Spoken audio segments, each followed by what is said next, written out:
આજે ગુજરાતની વિધાનસભાના સત્રની જાહેરાત થઈ છે. તારીખ 8, 9 અને 10મી સપ્ટેમ્બરના રોજ, એટલે કે 3 દિવસ સુધી ગુજરાતની વિધાનસભાનું સત્ર ચાલશે.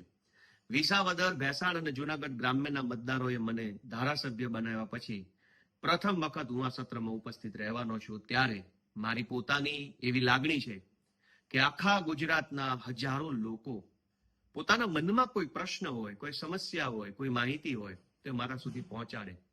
એટલે મારી ગુજરાતભરના સૌ લોકોને વિનંતી છે કે ગામડાને લાગુ પડતી હોય, ખેતી અને ખેડૂતને લાગુ પડતી હોય, બહોળા સમાજને લાગુ પડતી હોય એવી કોઈ બાબત, એવો કોઈ વિષય, એવી કોઈ સમસ્યા કે એવી કોઈ નીતિ બાબતે તમે જો વિધાનસભામાં પ્રશ્ન પૂછાય એવું ઈચ્છતા હોવ તો તમે એડવાન્સમાં મને લખીને મોકલી શકશો. હજારો પ્રશ્નો આવશે, એમાંથી જે પ્રશ્ન કાયદાની ભાષા પ્રમાણે, વિધાનસભાના નિયમો પ્રમાણે પૂછી શકાય એવો હશે એ પૂછવાની હું કોશિશ કરીશ.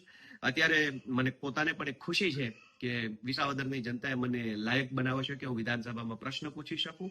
પણ આ પ્રશ્ન મારી મરજીથી નહીં, ગુજરાતની જનતાની મરજીથી હું પૂછવા માંગુ છું. એટલે તમારી કોઈ પણ વાત મોકલવા માટે ઈમેલ એડ્રેસ gopal21@gmail.com.